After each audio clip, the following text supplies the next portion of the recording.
You know, it's kind of wild to think about, but one shifted word in a medical chart can literally accidentally double a patient's dosage. Oh, absolutely. Or, like, one moved phrase in a legal contract can end up costing a company millions of dollars in overtime pay.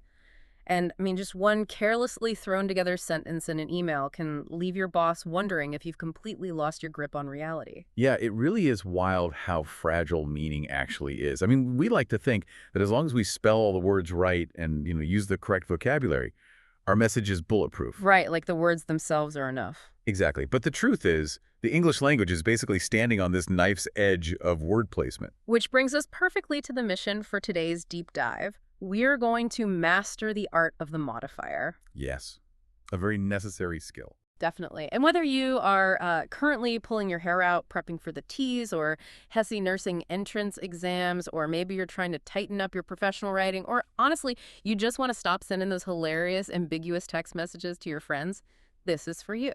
It's for everyone, really. So true. We're pulling from a pretty comprehensive stack of guides and source material today to look at the actual rules of modifiers, where they came from historically, and why putting your describing words in the right place is, frankly, a matter of safety and liability. So I think we should probably start by just defining our terms, so we're all on the exact same page. Yeah, let's get the basics down. What exactly is a modifier? Well, a modifier is simply any word, phrase, or clause that adds description, detail, or limitation to another word. Okay. It basically exists to answer questions like, which one? Or what kind? How many? Or how? So we're basically just talking about standard adjectives and adverbs here. I mean, that's the foundation, yeah. Adjectives modify nouns. So think of a clinical phrase like the cyanotic infant. Right. And just to clarify for everyone, cyanotic meaning the infant is turning blue from a lack of oxygen. Correct. The word cyanotic there is the modifier. It tells us exactly what kind of infant we're talking about. Got it. And adverbs do that exact same thing for verbs or adjectives or even other adverbs. So if you say, she breathed rapidly, the word rapidly modifies how she breathed. Okay, that makes sense. And, modifying phrases and clauses do this exact same descriptive job. They just use a whole cluster of words to do it instead of a single word. Okay, let me make sure I'm totally wrapping my head around the core mechanic here. Because looking at our source material, it really hammers on one absolute golden rule, which is proximity. Yes, proximity is everything. The rule basically says a modifier has to sit as close as humanly possible to the word it modifies, like usually right before it or right after it. Exactly right. So if a basic sentence, your subject, your verb, your object, if that's the skeleton, then modifiers are the flesh. You're adding the features, the expressions, the details. I love that analogy. But if you accidentally staple the flesh to the wrong bone, you haven't just made a messy sentence. You've essentially created a monster. That is a brilliant way to visualize it, honestly. Because if you attach the flesh to the wrong bone, the sentence doesn't just sound awkward. Yeah. The fundamental reality of what you're saying changes entirely. Yeah, it becomes a totally different creature. Exactly. But before we get into the really disastrous kind of funny ways people build those monsters, we have to ask a deeper question. Which is? Why is English so painfully obsessed with proximity? Like, why does the whole system just break down if a descriptive phrase slides 2 inches to the left on the page? I always just assumed that was how all language work. Are you saying it's a uniquely English problem? It is heavily specific to English, actually. And it stems from this massive historical burden we carry. Oh, wow. Really? Yeah. To see it, you can trace the whole concept of the modifier back to the Western grammatical tradition. There was this Greek grammarian named Dionysius Thrax who wrote about it around 100 BCE in a text called The Art of Grammar. Okay, so people have been thinking about this for a long time. Right. But it didn't become a hyper-specific headache for English speakers until much, much later, when our language went through what was basically a structural collapse. A structural collapse? That sounds dramatic. It was. Between roughly 1100 and 1500 CE, Old English underwent this massive transition where it essentially lost its case system. Okay, hold on. You're going to have to pause there. Right. What exactly is a case system? Because I took high school Spanish, not Latin or Old English. Fair enough. Fair enough. So a case system basically means that words have these little grammatical tags at the end of them, suffixes, that tell you exactly what their job in the sentence is. Oh, okay. So in a language like Latin, you could take an adjective and scramble it all the way to the other side of the sentence, completely separated from the noun it describes. And it would still make sense. Perfectly. A reader would still know exactly what it modified just by looking at those matching ending tags. Wow. Wait, so ancient Romans could just throw words into a sentence like confetti, and because of those little tags on the ends of the words, everyone still knew who was doing what to whom? It's basically exactly how it worked. Latin grammar made word relationships totally explicit regardless of where the words were physically placed. That sounds kind of amazing, actually. It is. But in modern English, we stripped away almost all of those endings over time. And because we lost those grammatical tags, position became literally the only signal we have left to show meaning. So it's like we lost our color-coded instruction manual, and we had to invent a whole new system based entirely on where things are physically standing in the room. That is the exact reality of modern English, which is why, right around the 18th century, these prescriptive grammarians like Robert Loth and Lindley Murray started really cracking down. Because things were getting messy. Very. The middle class was becoming increasingly literate, and educators desperately wanted a standardized rule book. They needed to correct improper usage and enforce this new proximity rule because they realized that without a rigid word order, English communication literally falls apart. Okay, so if position is our only map now, what actually happens when we fold the map wrong? Our sources highlight 3 specific failure patterns. And honestly, they're kind of hilarious until you remember people actually write this way in professional settings. And let's be real, these failure patterns are exactly what those nursing entrance exams, the TEAS and the HESI, are actively testing you on. They want to know if you can spot a collapsed map. Right, the stakes are real. So let's start with failure number 1, which is the misplaced modifier. Okay, lay it on me. Let's hear the definition. Well, from what I understand, in a misplaced modifier, the descriptive phrase is in the sentence and its intended target is in the sentence too. But the problem is they've drifted apart. Exactly. And because English relies entirely on proximity, that modifier simply attaches like a magnet to whatever noun happens to be closest. Okay, here is the textbook example from the source material. The doctor examined the patient with a stethoscope. All right, let's break that down geographically. The phrase with a stethoscope sits right next to the word patient, Right. but it is nowhere near the doctor. Which technically means the patient is just sitting there holding or wearing the stethoscope while the doctor's just, looking at them? Yes, literally. That is what the sentence says. Now, in casual human conversation, a reader uses common sense to infer your intended meaning. We obviously know patients don't usually examine themselves. Right, human inference is pretty charitable. It is. But on a standardized grammar test, or in legal or medical writing, where precision is graded, literally not inferred, that sentence is a factual error. It's a huge error, although it's also the fundamental architecture of a great joke. This brings up that famous Groucho Marx quote from the 1930 film Animal Crackers. Oh, yes, I love this one. He says, "One morning I shot an elephant in my pajamas. How he got into my pajamas, I don't know." It perfectly illustrates the cognitive leap. That joke doesn't break English grammar. It actually weaponizes it. Because of the proximity rule? Exactly. The phrase, in my pajamas, is much closer to the word elephant than it is to the word I. So the sentence structurally supports that absurd reading. Groucho Marx is just forcing the audience to read the sentence literally instead of charitably. But obviously, if you're writing a patient's chart, you do not want to be doing a Groucho Marx routine. Definitely not. So that's the misplaced modifier, where the target is just too far away. What happens when the target isn't far away but is just, entirely gone? Well, that brings us to failure number 2, the dangling modifier. The dreaded dangler. This happens when the descriptive phrase has no legitimate target to attach to anywhere in the entire sentence. Wait, how does that even happen? Usually it's because the writer never actually stated the subject they were thinking about in their head. Ah, okay. So the classic example here is, walking through the door, the smell of coffee hit me. Let's look at the mechanics of why that fails. Walking through the door is what we call a participial phrase. Okay, grammatical term alert. Yeah, sorry. Just a fancy term for a descriptive phrase, usually starting with an ing verb. Like walking, running, jumping. Right. And the absolute rule is that an introductory phrase like that must immediately attach to the very first noun that follows it. But the very first noun that follows it in that sentence is the smell of coffee.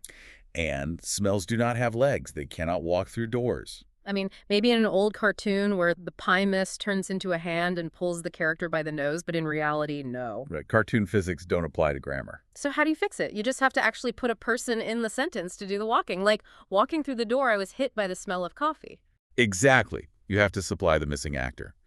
And a fun historical note here, this specific error, the dangling modifier, was aggressively categorized by U.S. composition teachers between the 1920s and 1950s. Oh, really? They had a whole campaign against it. Oh, yeah, it culminated in Strunk and White's famous 1959 book, The Elements of Style.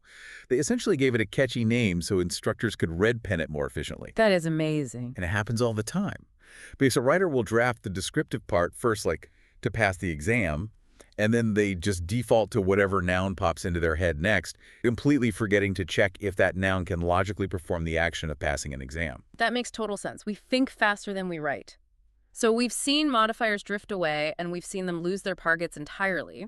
But there's a third, sneakier error our sources mention. Yes, there is. One where the modifier is perfectly placed, it's actually in the sentence, the target is in the sentence, but it still ruins the meaning. Ah, failure number 3. The squinting modifier. Squinting, I love that term. It's very descriptive. This occurs when the modifier is placed exactly between two elements, and it could plausibly attach to either one of them. It just creates total cognitive ambiguity. Consider this sentence from the guide. Students who study frequently make errors. Right. Oh, I hate that. My brain is ping-ponging back and forth. Exactly. Are they studying frequently? Or are they making errors frequently? The word frequently is just squinting back and forth between study and make errors. It refuses to choose a side, so how do we fix that? To fix a squinting modifier, you have to move the word decisively to the left or the right. So students who frequently study will improve versus students who study will frequently make errors. Those are two vastly different claims hiding inside one broken sentence. Very different claims. And it's all about placement. Now, there's also a bonus rule mentioned in our sources that feels related, especially if you're taking one of these nursing exams, and that's parallel structure. Parallelism is crucial, especially when you stack multiple modifiers in a list. If you have 3 descriptive phrases in a row, they must match grammatically. What do you mean by match? They have to share the same DNA. Okay, so for example, you couldn't write in a clinical chart, the patient was anxious, in pain, and needed reassurance. Right, because you're mixing an adjective, which is anxious, a prepositional phrase, in pain, and a verb phrase, needed reassurance. It just ruins the rhythm and really confuses the reader's brain. So to make it parallel, you match the structure. You say, the patient was anxious, in pain, and in need of reassurance. Exactly. Keep the rhythm smooth. Keep the DNA the same. Okay, so all of this is great for passing a test, but I want to pivot to why this actually matters outside of a classroom, because our sources emphasize that in the real world, this isn't just a stylistic nitpick. We are entering the danger zone. Oh, absolutely. It's one thing to lose points on a multiple choice question. It is an entirely different level of consequence when a floating modifier creates liability in healthcare or law. I want to show everyone just how wild this gets. Let's play a game with the word only. Oh, this is a great game. We're going to look at 3 versions of a sentence, and we aren't going to change a single vocabulary word. We're just going to slide the word only to a different spot. Let's do it. Okay, version 1. Only the doctor examined the patient. Well, that placement means nobody else did. The nurse didn't, the specialist didn't, just the doctor. Right. Now, version 2. The doctor only examined the patient. Now, the meaning shifts entirely. This implies the doctor didn't treat them, didn't prescribe medication, didn't run tests. They merely looked at them. And version 3, the doctor examined only the patient. And now it means the doctor didn't look at the chart, didn't talk to the family members in the room, didn't check the monitors. They examined the patient and absolutely nothing else. That is just mind-blowing. The vocabulary is identical, the spelling is perfect, but by shifting one adverb, one word, we completely reverse the factual reality of the event. That is the immense power of proximity in English. Modifier placement alone can single-handedly change facts. Let's apply this to clinical charting. Since unclear documentation is a massively documented category of preventable medical error. Right, this is where it gets scary. Imagine a nurse writes, administer the medication to the patient in the red chair. Okay, so does the medication belong in the red chair, or is the patient sitting in the red chair? Exactly. You don't want to be guessing. Or consider a note that says, the nurse observed the patient taking the medication with a grimace. Wait, who is grimacing? Is the medication tasting awful to the patient, or is the nurse grimacing in disapproval? Right. In a high-stakes environment, ambiguity is dangerous. Which perfectly explains why allied health entrance exams test grammar mechanics so aggressively. Clear communication isn't just an English class skill, it is a clinical competency. It is absolutely a clinical competency. And, you know, the stakes are just as high in the legal field. Legal scholars, like Brian Garner, who wrote Legal Writing in Plain English, they treat modifier placement as a severe liability issue. Let's talk about contracts for a second, because a misplaced modifier there can have millions of dollars attached to it. Easily. Imagine a union contract clause that reads, a meal voucher shall be provided free of charge to employees working overtime hours in the manufacturing division. Okay, so the modifier in the manufacturing division is sort of floating at the end. Does it apply only to the overtime hours? Or does it apply to the employees? Like, what if you work in shipping, but you do overtime in manufacturing? Exactly. That ambiguity is exactly what causes lawsuits. Courts often have to interpret sentences strictly as they're constructed, using literal grammar rules. Because they can't just guess what you meant. Right. Depending on what that modifier is legally determined to touch, a company could suddenly owe back pay to an entire department they never intended to cover. It's wild to think that highly paid lawyers are basically arguing over the exact same proximity rules as a Groucho Marx joke. It really is. And then on a slightly later note, you have journalism, which gives us some of the most visible modifier fails purely because of space constraints. Oh, yes. Headline writers are always trying to compress information to save characters, which is a perfect recipe for dangling and misplaced modifiers. Like the classic storefront sign, "Fresh fish sold here daily." It really invites you to wonder, is the fish fresh every day? Or is the act of selling it happening daily? It's completely ambiguous. Or my personal favorite, the classic compressed newspaper headline, "Enraged cow injures farmer with axe." I mean, I do not want to meet the farm animal that figured out how to wield an axe. It's the stethoscope problem all over again. Okay. Axe is closer to the cow than the farmer. It's amazing. But, you know, to truly master this concept, so your cow doesn't have an axe, and your medical charts are crystal clear, our sources insist that you actually have to unlearn some terrible advice. Very true. You have to exercise these fake rules we were all taught in middle school. Oh, the zombie rules. Yes. Let's talk about the grammar myths, starting with the classic zombie rule, the rule that refuses to die. You can never split an infinitive. Ah, the infamous split infinitive. The most famous example, of course, is from Star Trek. To boldly go where no man has gone before. Right. And for decades, English teachers insisted it should be to go boldly. Because to go is the infinitive verb, and boldly is the modifier, and they told us you can't shove the modifier right in the middle. But our sources say that's completely made up. It really is. Linguists like Steven Pinker, in his book The Sense of Style, argue that this rule was artificially imported from Latin. Back to the Latin again. Always back to Latin. If you go back to those 18th century grammarians who wanted English to be as structured as Latin, they hit a wall. In Latin, an infinitive verb is just one single word. So it literally, physically cannot be split. Right. But an English infinitive is two separate words, to and go. We have the physical space to put a descriptive word perfectly in between them to avoid ambiguity. So the early grammarians just confused modifier placement should avoid ambiguity with modifier placement should mirror Latin. Exactly. It's a fake rule. Native speakers, naturally and correctly, split infinitives all the time. TEAS and HESI exams are testing you on real communication failures, not 300-year-old Latin cosplay. That is deeply validating to hear. But there are a couple of other dangerous misconceptions that test takers really fall for, like myth number 1, as long as it makes sense to me, it's fine. We touched on this with the Groucho Marx joke. Human inference is incredibly charitable. If you say, the nurse gave the patient a shot with a smile, every human listener knows the nurse is the one smiling. Obviously. But standardized tests in courts of law, they read literal construction. Literally, that sentence means a smiling syringe was injected into the patient's arm. You just cannot rely on the reader's charity to fix your broken skeleton. No, you can't. Myth number 2 is also a big one. Starting a sentence with an ing phrase is always a dangling modifier. Oh, people get so terrified of dangling modifiers that they overcorrect and just avoid introductory phrases entirely. But saying, running through the checklist, the nurse confirmed each vital sign, is completely standard, elegant writing. Because the very next noun, the nurse can physically perform the action of running through the checklist. Exactly. The rule isn't that you can't use the phrase. The rule is that the subject has to be standing right next to the door when you open it. And while we are clearing up test-taking traps, our sources highlight a very specific grammatical neighbor that trips up a lot of people: participles versus gerunds. Oh, yes, the ultimate trap. They sound like rival families in a fantasy novel. They really do. Yeah. But here's the distinction. A participle is a verb form acting as a describing word, an adjective. Okay. So the broken bone or the screaming patient. It modifies a noun. A gerund, on the other hand, also looks like an ing verb, but it acts as a noun. It is an actual thing or concept. Can you give an example? Sure. Think of the sentence, smoking causes lung damage. Ah, okay. So smoking, there isn't describing the damage. Smoking is the subject of the entire sentence. Precisely.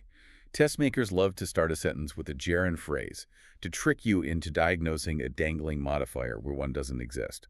You have to look at the word's actual job in the sentence. Is it describing something, or is it acting as the thing itself? Wow. So after unpacking all of this, the history, the rules, the legal nightmares, and the fake Latin constraints, what does this all mean for you, the listener? Let's recap the mission. Let's do it.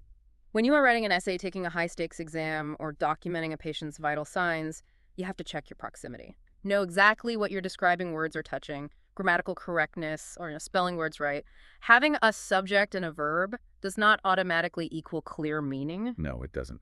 Clear meaning requires spatial awareness. And I think there's a really profound final thought to take away from all this, building on the reality that English relies so heavily on position. I'm all ears. When we speak out loud to each other, in person, we use pauses. We use tone, inflection, and breath to group our words together. Right, like the way I'm pausing right now. Exactly. Mm. Our physical voice acts as the glue that shows the listener what modifies what. But when we write, especially in rapid-fire text messages or rushed clinical notes or quick emails, we strip away all that spoken music. We leave our words totally naked on the screen. Wow. So we're basically expecting a handful of spaces and a couple of commas to do the heavy lifting of human breath and vocal tone. Yep. It's a lot of pressure on the words themselves. That is a terrifying thought to leave on, but it really proves the point.